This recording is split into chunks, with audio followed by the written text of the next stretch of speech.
Hi, this is Suna Senman, your friend again. And I'm speaking of psychology and science. And I'm specifically talking about what I have learned and observed of a society, a Swedish society. I came here in 2012, and in 2015 to 17, I studied at their university in a master's program on health and welfare in work-life science. So it's a psychology, sociology, public health, and industrial economy combination of disciplines.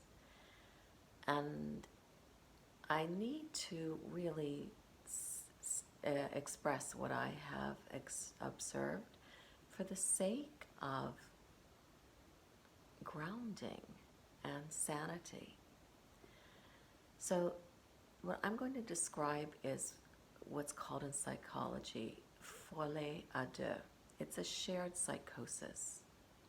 And I will explain that a little bit further along as I go through this video.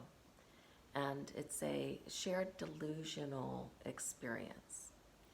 Now I'm going to jump over to the concept of scientific proof.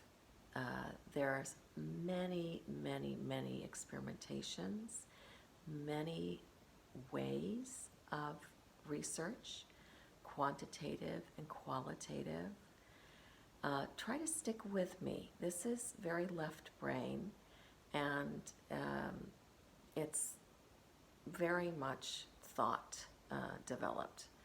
So quantitative research is the stuff that you do, getting the numbers and statistics. Now, what are statistics but guesses around numbers? And quantitative research has been heavily relying on statistics, these guesses around numbers. And it's very easy to manipulate. Quantum physics has proven that what you look for is what you find. So quantitative research is really extremely subjective, although it wears the mask and it wears the identity of being objective. So you can research this a little bit more if you look into quantum physics. Science is really up to date, but the information that is allowed out to the public is very much out of date and manipulated. So you can find research on why ice cream is good for you and why ice cream is bad for you, why coffee is good for you and why coffee is bad for you. What happens is the media makes it a sensation. And I've been here in Sweden too long, and I'm mixing up language sometimes. So it's these quantitative research with the statistics, which is the mathematical guessing, is what is picked up by the media, and then it becomes, oh, coffee's good for you now, or oh, coffee's bad for you. And we can look at, like cigarettes, for example. For a long time, up through the 60s, it was good for you. It was advertised, it calms you, whatever it is, until the Surgeon General, or I'm not 100% on the history, you again can Google this, decided to do research and find out that it's bad for you. And now, and there's many areas that are manipulated by this quantitative scientific research, which is then also used to manipulate doctors and nurses and society in general, to put this label of it's good for you or it's bad for you. But understand and do not be deluded by the idea that quantitative research is based on statistics, is based on a number guessing, which is also controlled by the quantum physics proof that what you look for is what you find. So oftentimes, if you want to know what a result will be, look at who's paying for the research. And now I'm going to go one step further and explain dissociative disorder.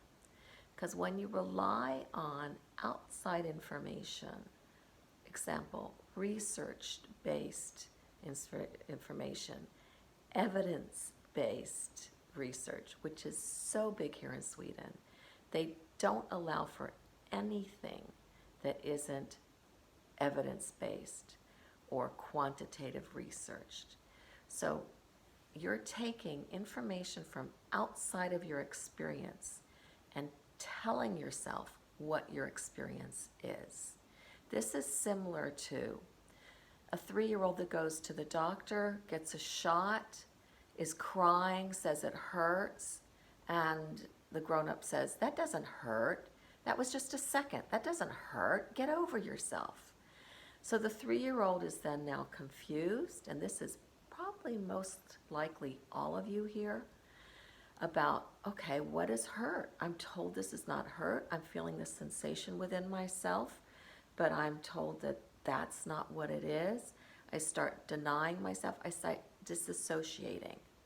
Now, can you put 2 and 2 together and understand why in Sweden 50% of the workforce becomes long-term ill, goes on sick leave for long terms, anywhere from 3 months to 8 years and beyond in their lifetime.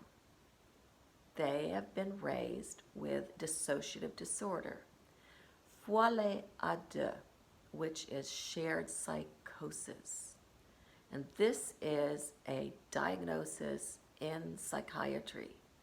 Shared psychosis of making themselves disassociate, to not accept their reality from what they're experiencing within, but instead only accepting what is the scientific quantitative research that actually the government has chosen certain research and not allowed other research. And then they use this peer pressuring through name calling that it is quackery. Well, a lot of the quackery has much more research than the medicine that they use, which is really guided by the pharmacy companies. Pharmacy companies have a rule over health. And if you look at the increased cancers and the increased diseases that exist since pharmacy, big pharma, has taken over, you'll have some scientific research, some scientific observation on the benefits of big pharma medication versus a 5,000-year-old proven medical system as Chinese medicine. Now, energy follows not only thought, it also follows money. In Chinese medicine, a good doctor is one who never has a sick patient. In classical traditional Chinese medicine, the doctor gets paid when you're healthy. When you're sick, the doctor does not get paid. And the doctor is looked upon as being a failure. Now, what happens in the Western society? Well, Big Pharma makes a lot of money off of the illnesses that you have. And then the side effects of the medication that causes more illnesses, that ask for more medication, they make more money off of. Does this make sense to you? Can you start to see the disassociation that occurs? Can you start to see the Folié à deux, the shared psychosis that we have been manipulated into? Or we have, you know what, I'm not even going to give us a victim stance. We've chosen. You always have a choice. Are you going to listen to the reality of what comes from within yourself? Or are you going to disassociate and only believe that which you were told? And then look further into what you were told and see what the motivation is behind that. Is the motivation really there to keep you healthy? Or is it there to keep you sick and spending your money on medications and doctors and such? Now, in the United States, my son, when he was, 12, 13 years old, they were taught in school to look at advertisements and to look at what is being sold there. What is the message behind it all? So they could become discerning. And that's the same thing for TV shows. Any message you get anywhere, even from a professional like a doctor or a teacher or anyone that you look, a politician, anyone you look up to, look beyond what they're saying into what is their motivation for saying that. What is their true motivation, not what they say their motivation is. And listen within to how you are feeling, your gut instinct. So I have this observation about the society here in Sweden and how it works, but I'm sure there are elements of this in every society, including the United States, where we are very free to speak our minds. I hope that this helps you get more in touch with yourself, exit the Folié à deux, shared psychosis, and enter the sanity of who you are. I hope to do this as well in Swedish, and I just wish the best for you, and know that what you experience is real. That's what my first book, Being, is about. You can find it on any online bookstore. Being a Process by Suna Senman. Blessings, blessings, blessings.